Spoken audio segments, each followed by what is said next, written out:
Lock down کا سلسلہ جب شروع ہوا تو بہت سے لوگ اس سے متاثر ہوئے.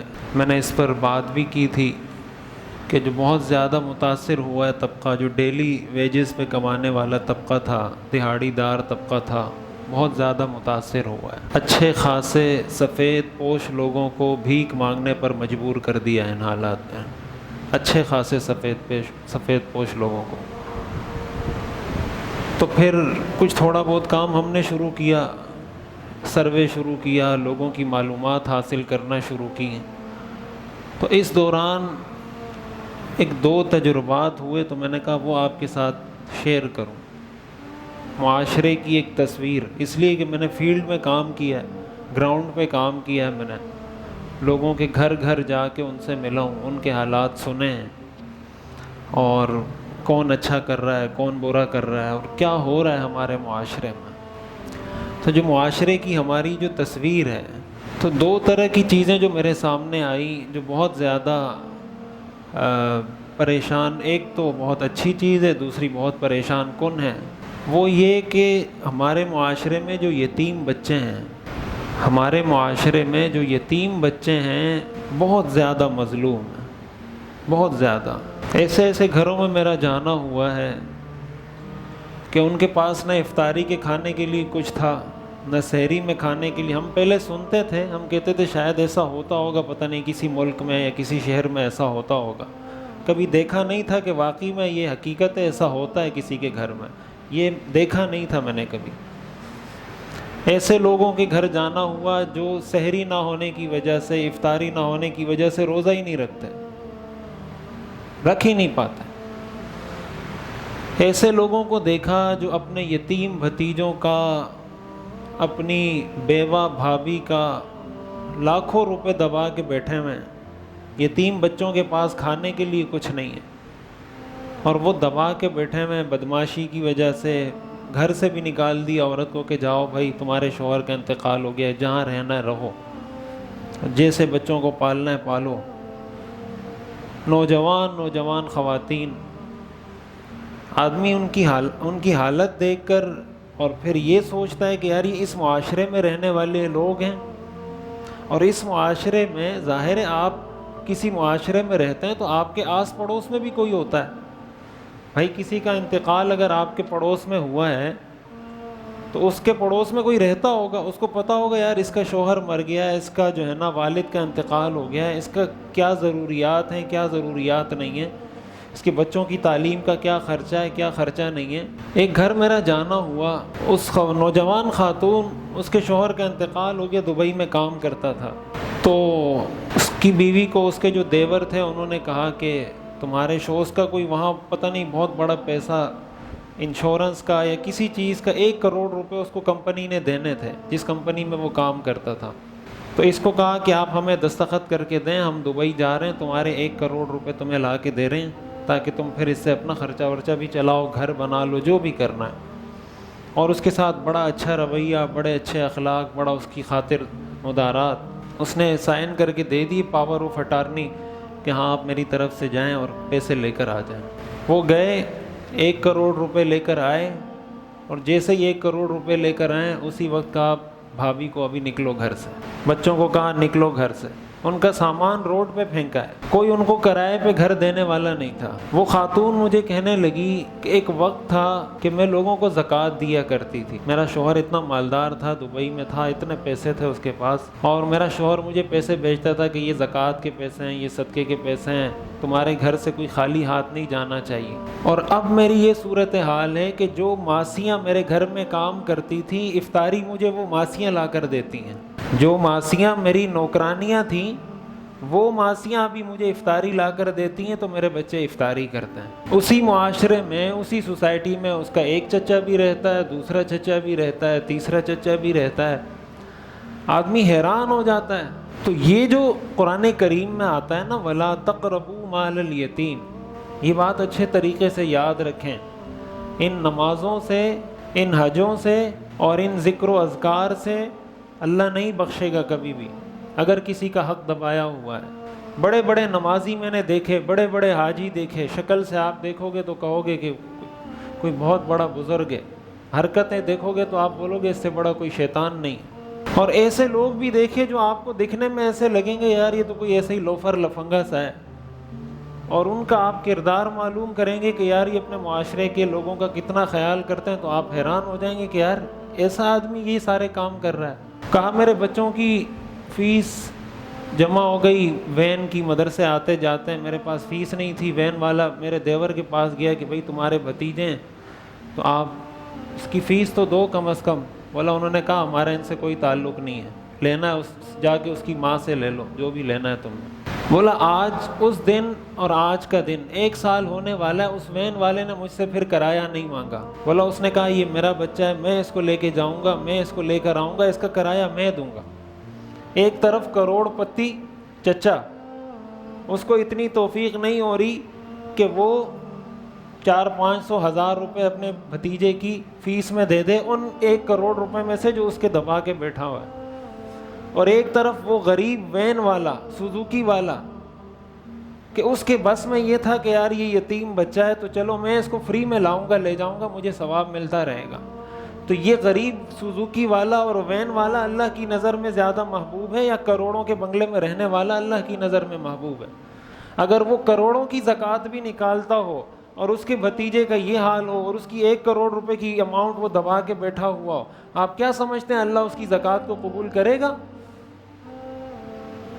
اسلام نے ہمیں یہ حکم دیا ہے کہ آپ نے زکوٰۃ دینی ہے, آپ نے صدقہ دینا ہے, سب سے پہلے اپنے رشتہ دار کو دیں. سب سے پہلا حق آپ کے رشتہ دار کا ہے, آپ کے بھتیجے کا ہے, آپ کے بھانجے کا ہے, آپ کے ماموں کا ہے, خالہ کا ہے, پھوپھی کا ہے, ان کو سب سے پہلے زکوٰۃ دیں. ہمارے لوگ دنیا میں بانٹتے پھریں گے, نام و نمود مقصد ہو تو پھر یہی ہوتا ہے نا, پتہ چلے یار اس حاجی صاحب نے 10,000 روپے زکوٰۃ دی ہیں, اس نے 20,000 دیے ہیں, اس نے 1 لاکھ دیے ہیں, اس نے 2 لاکھ دیے ہیں.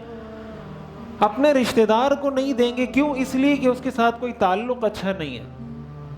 کبھی کسی موقع پہ رشتہ دار کے ساتھ لڑائی ہو گئی, اور ظاہر رشتہ داروں میں تو یہ ہوتا ہے, تو پھر جو سیٹ ہوتا ہے وہ کہتا ہے میں کیوں اپنے غریب رشتہ دار کو دوں, اس نے تو فلاں موقع پہ مجھے گالی دی تھی, اس نے تو فلاں موقع پر میرے بچے کو تھپڑ مارا تھا, یہ بھوک سے مرتا ہے, پیاس سے مرتا ہے, فاقے سے مرتا ہے, جائے بھاڑ میں جو بھی اس کو ہوتا ہے.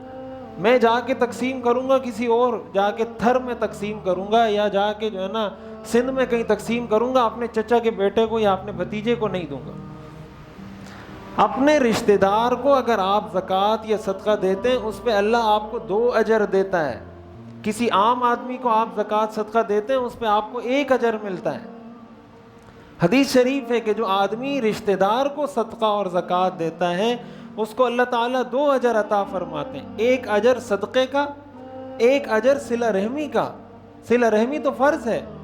قرآن کریم میں آتا ہے حضرت عائشہ رضی اللہ تعالی عنہ پر جو تہمت لگی, کچھ لوگ جو اس میں ملوث تھے حضرت عائشہ پر تہمت لگانے میں, حضرت ابوبکر صدیق رضی اللہ تعالیٰ عنہ ان کو صدقہ دیا کرتے تھے, ان کے گھر میں راشن ڈلوایا کرتے تھے, خرچہ دیا کرتے تھے. جب حضرت ابوبکر کو پتہ چلا کہ ان لوگوں نے بھی میری بیٹی پر الزام لگایا, انہوں نے قسم کھا لی کہ اللہ کی قسم آج کے بعد میں ان کے ساتھ کوئی تعاون نہیں کروں گا, کہ میں ان کے ساتھ اتنا تعاون کرتا ہوں, آج میری بیٹی پر بات آئی ہے, وہ رسول کی بیوی ہے, تو یہ میری بیٹی پر الزام لگا رہے ہیں. حضرت ابوبکر نے قسم کھا لی کہ اللہ کی قسم میں ان کی مدد نہیں کروں گا. قرآن کریم کی آیات اس پر نازل ہوئی, وَلَا يَأْتَلِ أُولُو الْفَضْلِ مِنْكُمْ وَالسَّعَةِ أَنْ يُؤْتُوا أُولِي الْقُرْبَى وَالْمَسَاكِينَ وَالْمُهَاجِرِينَ فِي سَبِيلِ اللَّهِ أَلَا تُحِبُّونَ أَنْ يَغْفِرَ اللَّهُ لَكُمْ. اللہ نے فرمایا جو تم میں سے مالدار لوگ ہیں ان کو اس بات کی اجازت نہیں ہے کہ وہ یہ قسم کھائیں کہ آئندہ میں اپنے رشتہ دار کو صدقہ نہیں دوں گا. اور آگے اللہ نے فرمایا کیا تمہیں یہ بات پسند نہیں کہ اللہ تمہاری مغفرت کر دے؟ حضرت ابوبکر نے فرمایا مجھے یہ بات پسند ہے کہ اللہ میری مغفرت کر دے, آئندہ اس کی ساری زندگی کا راشن میں اپنے ذمے میں لیتا ہوں. یہ قرآن نے ہمیں سکھایا ہے. ہمارا دین بہت پیارا دین ہے, بہت تہذیب سکھانے والا دین ہے, انسانیت سکھانے والا دین ہے. افسوس کی بات یہ کہ ہم نے اس دین کو پڑھا نہیں, ہم نے اس دین کو سمجھا نہیں, ہم نے اس دین کو پڑھنے سمجھنے کے لیے وقت نکالا نہیں. ایک گزارش میری یہ کہ کہ سب سے پہلے اپنے رشتہ داروں میں جو یتیم بچے ہیں، سب سے پہلے جو یتیم بچے ہیں ان کا حال احوال ضرور لیں کہ یہ کس حال میں ہیں، ان کی والدہ کا کیا حال ہے، ان بچوں کا کیا حال ہے، ان کے ساتھ کوئی ظلم تو نہیں کر رہا. یعنی ایسے ایسے ظلم کے واقعات کہ آدمی اس کو بیان نہیں کر سکتا. میں جب وہاں گیا ان کے گھر میں، کئی گھروں میں گیا، تو میں واپسی میں آتے ہوئے آدھا پونا گھنٹہ میں روتا رہا، سوچ کے کہ یار یہ ہو کیا رہا ہے ہمارے معاشرے میں. ایسی صورتحال ہے اور ہم لوگ اسی معاشرے میں رہ رہے ہیں، ہمیں کسی کا کوئی احساس نہیں ہے. حدیث شریف میں آتا ہے واللہ لا یؤمن، واللہ لا یؤمن، واللہ لا یؤمن، اللہ کی قسم ایسا شخص مومن نہیں ہے، اللہ کی قسم ایسا شخص مومن نہیں ہے، اللہ کی قسم ایسا شخص مومن نہیں ہے. صحابہ نے پوچھا کون؟ آپ نے فرمایا جس کا پڑوسی اس کے شر سے محفوظ نہ ہو. 3 مرتبہ قسم کھا کے کہا اللہ کی قسم یہ مومن نہیں ہے. حضور علیہ الصلاۃ والسلام سے سچا کوئی ہو سکتا ہے؟ پھر جب حضور 3 دفعہ اللہ کی قسم کھا لیں، اس کے بعد کوئی شک رہ جاتا ہے اس میں؟ اور یہ بھی حدیث میں آتا ہے کہ اگر کسی محلے میں کوئی شخص بھوکا سوئے اور اس محلے کے لوگوں میں اتنی استطاعت ہو کہ اس کو اس بھوک سے بچا لے، اس پورے محلے سے اللہ اپنا ذمہ اٹھا لیتا ہے کہ میری کوئی ذمہ داری نہیں ہے، پورے محلے سے، پورے علاقے سے. تو کہاں سے محلوں میں، علاقوں میں، شہروں میں برکتیں نازل ہوں گی؟ کرونا وائرس ہی آئے گا نا، پھر اللہ کا عذاب ہی آئے گا. پھر اگر ہمیں یہ احساس نہیں ہے کہ یار میرے پڑوس میں کون ہے، میرے محلے میں کون ہے، یہ احساس آخر کون پیدا کرے گا؟ حدیث شریف میں آتا ہے حضور علیہ الصلوۃ والسلام نے ایک یتیم بچے کو دیکھا، وہ رو رہا تھا، اپنے ماں باپ کو یاد کر رہا تھا. حضور علیہ الصلوۃ والسلام نے ان کو گود میں اٹھایا، گھر لے کر گئے اور فرمایا کیا تمہیں یہ بات پسند نہیں کہ میں تمہارا والد بن جاؤں اور عائشہ تمہاری ماں بن جائے؟ اس نے کہا بچے نے مجھے پسند ہے. بولا میں آج کے بعد تمہارا والد ہوں، عائشہ تمہاری ماں ہے. حضرت عائشہ رضی اللہ تعالیٰ عنہ کی تاریخ، سیرت آپ پڑھیں، وہ یتیموں کی کفالت کیا کرتی تھی. ان کی زندگی کا مستقل یہ ایک چیپٹر ہے کہ انہوں نے یتیموں کی کفالت کی ہے. حضور علیہ الصلوۃ والسلام کی زوجہ مطہرہ ہیں، حضور کی اہلیہ ہیں. حدیث میں آتا ہے حضور نے فرمایا انا وکافل الیتیم فی الجنۃ کہاتین، میں اور یتیم کی کفالت کرنے والا جنت میں ان 2 انگلیوں کے جیسے ہوں گے. جتنی یہ 2 انگلیاں قریب ہیں اتنے وہ جنت میں میرا قریب ہوگا جو آدمی یتیم کی کفالت کرتا ہے. ہم میں سے ہر آدمی کہتا ہے میں عاشق رسول ہوں اور میں حضور کی رفاقت چاہتا ہوں، حضور کے ساتھ جنت میں رہنا چاہتا ہوں. حضور نے بتایا میرے ساتھ جنت میں رہنا چاہتے ہیں تو یہ طریقہ ہے، کسی یتیم کی کفالت کر لو. اور کہیں دور کسی ٹرسٹ کے پاس جانے کی ضرورت نہیں، کسی کے پاس اپنے علاقے میں دیکھیں نا، اپنے آس پاس دیکھیں، اپنے رشتہ داروں میں دیکھیں، کوئی یتیم تو آپ کو مل جائے گا، کوئی یتیم بچہ، کوئی یتیم بچی تو آپ کو مل جائے گی. اگر اس کا والد آج اس دنیا میں موجود نہیں ہے تو کیا معاشرے کے سارے لوگوں سے، ایک تو یہ کہ اس کی کوئی مدد نہ کرے، پھر یہ کہ اس کا حق کھایا جائے. قرآن کریم میں آتا ہے ان الذین یأکلون اموال الیتامی ظلما انما یأکلون فی بطونہم نارا وسیصلون سعیرا. جو لوگ یتیموں کا مال ظلماً کھاتے ہیں وہ اپنے پیٹوں میں آگ بھر رہے ہیں، آگ. قرآن کریم میں آتا ہے لا تقربوا مال الیتیم، یتیم کے مال کے قریب بھی مت جاؤ. یہ قرآن نے نہیں کہا یتیم کا مال مت کھاؤ، کہا یتیم کے مال کے قریب بھی مت جاؤ. ہمارے لوگ اپنی بھابھیوں کا میراث میں حق دبا کے بیٹھے ہوئے، اپنے یتیم بھتیجوں کا میراث میں حق دبا کے بیٹھے ہوئے. ہر سال حج بھی ہو رہا ہے، ہر سال عمرہ بھی ہو رہا ہے، نمازیں بھی ہو رہی ہیں، سب کچھ ہو رہا ہے، اور اپنی بھابھی کا اور اپنے یتیم بھتیجوں کا حق میراث میں نہیں دے رہا. ایسے لوگوں کو مہذب ڈاکو کہا جاتا ہے، مہذب چور، مہذب ڈاکو. یہ ڈاکو ہے، یہ چور ہے لیکن مہذب ہے. حاجی صاحب ہے، حاجی صاحب کی شکل میں چور اور ڈاکو ہے. آپ پہ یہ 10 دفعہ حج اور عمرے کرنا فرض ہے یا بھتیجے کا میراث میں حق دینا فرض ہے؟ آپ کو نہیں پتا کہ یتیم گھرانوں میں اور غریبوں کے گھر میں عید کیسے ہوتی ہے. ان کا احساس اپنے اندر پیدا کرنے کی ضرورت ہے کہ ان کے حالات کیا ہوتے ہیں. اور دوسرے نمبر پر بڑی اہم بات یہ ہے کہ الحمدللہ ہمارے معاشرے میں ایسے لوگ بھی موجود ہیں جو بڑھ چڑھ کر اس طرح کے کاموں میں حصہ لیتے ہیں، اور مجھے اس چیز کی توقع نہیں تھی، مجھے اس چیز کا اتنا احساس نہیں تھا کہ لوگ اتنا بات کو سنتے ہیں، اتنا اس کو سمجھتے ہیں، اتنا اس پہ عمل کرتے ہیں. مجھے اس چیز کا اتنی توقع نہیں تھی. میں نے جب یہ کام شروع کیا، میں نے مختلف گھروں کا سروے کیا تو میں نے اسٹوریاں شائع کرنا شروع کی کہ فلاں گھر میں، آپ یقین کریں میں نے کسی ایک آدمی کی اسٹوری لکھی، 10 لوگوں نے مجھ سے رابطہ کیا. ایک نے کہا مفتی صاحب میں ان کی کفالت کرتا ہوں، دوسرے نے کہا مفتی صاحب میں کرتا ہوں. پوری ایک لسٹ میرے پاس ابھی بھی موجود ہے جنہوں نے کہا مفتی صاحب آپ نے آئندہ جو آئے گا آپ نے ہمیں بتانا ہے، کسی اور کو نہیں بتانا. آپ نے اگر کسی اور کو بتایا ہم آپ سے بات نہیں کریں گے.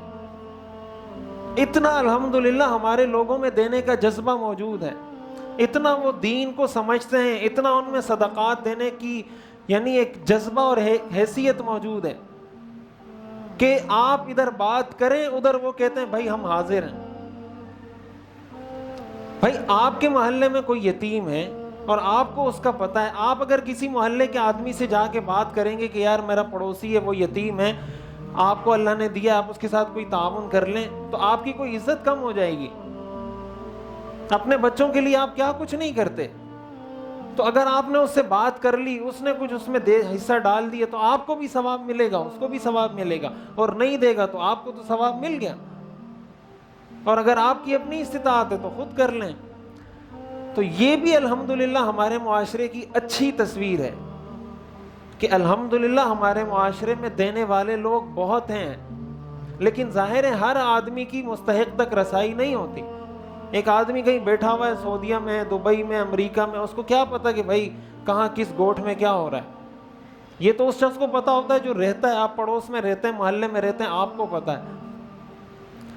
تو اس چیز کا ایک تو اہتمام کریں کہ آپ کے آس پڑوس میں جو عید کی خوشیاں ہیں، جو عید کے جو بھی خوشیوں میں آپ اپنے بچوں کو شریک کرتے ہیں، اپنے آس پاس کے بچوں کو شریک کریں. آپ کے بچے اگر 3 10 جوڑے نئے لے رہے ہیں، کسی یتیم بچے کو کم از کم ایک جوڑا دلا دیں. کسی یتیم بچے کے سر پہ ہاتھ رکھ سکتے ہیں. حدیث میں آتا ہے یتیم کے سر پہ ہاتھ رکھنے سے جتنے بال آپ کے ہاتھ کے نیچے آتے ہیں اللہ تعالیٰ ان بالوں کے بقدر انسان کی مغفرت فرما دیتے ہیں، اور انسان کے دل میں اللہ نرمی پیدا فرماتے ہیں. آج ہمارے دل سخت ہو گئے ہیں. قرآن کریم میں آتا ہے کہ انسان سے کبھی کبھار پتھر بہتر ہو جاتے ہیں. فَهِيَ كَالْحِجَارَةِ أَوْ أَشَدُّ قَسْوَةً، کہ کبھی کبھی انسان پتھر جیسا سخت ہو جاتا ہے یا پتھر سے بھی زیادہ سخت ہو جاتا ہے. کیوں؟ وَإِنَّ مِنَ الْحِجَارَةِ لَمَا يَتَفَجَّرُ مِنْهُ الْأَنْهَارُ، اس لیے کہ بعض پتھر ایسے ہیں جس سے کبھی کبھی چشمہ پھوٹ پڑتا ہے. وَإِنَّ مِنْهَا لَمَا يَهْبِطُ مِنْ خَشْيَةِ اللَّهِ، بعض پتھر ایسے ہیں جو اللہ کی خوف، اللہ کی خشیت سے لڑک جاتے ہیں. انسان کا دل جب سخت ہوتا ہے پھر اس کی آنکھوں سے آنسو نہیں نکلتے، پھر اس کا دل کسی یتیم کے لیے موم نہیں ہوتا، پھر اس کے دل میں کسی غریب کا اس کا احساس پیدا نہیں ہوتا. اپنے دل میں اس احساس کو پیدا کریں، اور اگر آپ چاہتے ہیں کہ آپ کے دل میں نرمی پیدا ہو، قساوت کم ہو، سختی دل سے نکلے، کسی یتیم کے سر پہ ہاتھ رکھیں، کسی یتیم کی کفالت کریں.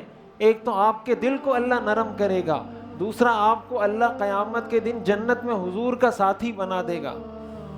اور ہمیں کیا چاہیے؟ یہ دنیا سب سے رہ جانی ہے. کوئی کروڑوں کما رہا ہے، کوئی 1 روپیہ بھی نہیں کما رہا. دنیا سب سے بڑے بڑے فرعون آئے، بڑے بڑے غریب آئے، فرعون بھی گیا، غریب بھی گیا، رہا کوئی بھی نہیں ہے. اصل کمال یہ کہ کچھ اپنے لیے آگے بھیج دیں. حدیث میں آتا ہے انسان کہتا ہے مالی مالی، میرا مال میرا مال. حضور نے فرمایا لیس لک من مالک الا ما اکلت فافنیت، تیرا مال وہ ہے جو تو نے کھایا ختم کر دیا. ما لبست فابلیت، تیرا مال وہ ہے جو تو نے پہنا پرانا کر دیا. ما تصدقت فقدمت، تیرا مال وہ ہے جو تو نے صدقہ کیا اور آگے بھیج دیا. اس کے علاوہ سب کچھ آپ کے پیچھے رہنے والے آپ کے بچوں کا ہے، آپ کا نہیں ہے. آپ کا مال وہ ہے جو آپ نے کھایا پیا خرچ کیا صدقہ کر دیا، بس. اس کے علاوہ جو کچھ ہے وہ آپ کے ورثہ کا ہے، آپ کا نہیں ہے. ایسے بھی لوگ ہم نے دیکھے ہیں، پیسے جمع کرتے رہے، باپ چلا گیا، پھر بچے جمع کرتے رہے، نہ اپنے پہ خرچ کیا نہ کسی اور پہ خرچ کیا، وہ جمع کرتے رہے، وہ بھی چلے گئے، پھر ان کے بچے آئے، وہ جمع کرتے رہے. کیا کرنا ہے ان پیسوں؟ ہار بنا کے ڈالیں گے گلوں میں، یا قبر میں جب دفن ہوں گے تو قبر میں اس کی اپنے ساتھ جو ہے نا کوئی تختیاں لگائیں گے پیسوں کی. اور پھر حلال مال ہے تو ٹھیک ہے، وہ بھی اگر حرام کا ہے، کسی یتیم کا حق دبایا ہوا ہے، کسی غریب کا حق دبایا ہوا ہے، کسی بھائی کا حق دبایا ہوا ہے، اور اس پہ آپ جو ہے نا جناب نفلی حج بھی کر رہے ہیں، نفلی عمرے بھی کر رہے ہیں، اور آپ نیک بھی بنے ہوئے ہیں، اور آپ کو اس چیز کا احساس ہی نہیں کہ ہر میں کسی کا حق دبا کے بیٹھا ہوا ہوں. قیامت کے دن یہ بات یاد رکھیں، حدیث میں آتا ہے، حضور نے پوچھا صحابہ سے مفلس کون ہے؟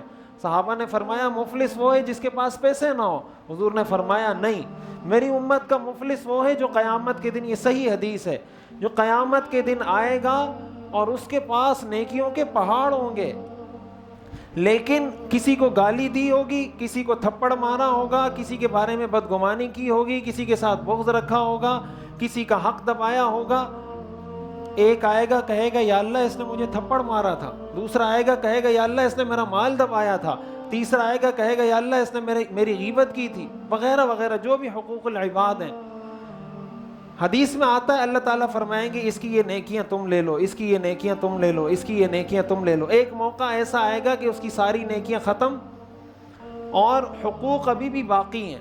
ایک پھر آئے گا کہ یا اللہ اس کی تو نیکیاں ختم ہو گئی، میرا تو حق باقی ہے. اللہ فرمائیں گے ایسا کرو جو تمہارے گناہ ہیں وہ سارے اس پہ ڈال دو.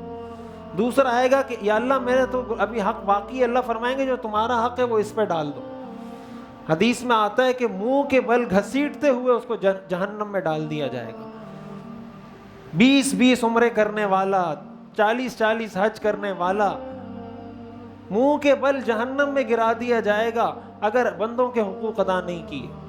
یہ چیزیں کام نہیں آئیں گی. ہمارا دین کوئی مذاق نہیں ہے، کوئی فلسفہ نہیں ہے، کوئی رسم رواج کا مذہب نہیں ہے، حقیقی دین ہے. ہمارا ایمان ہے عقیدہ آخرت پر.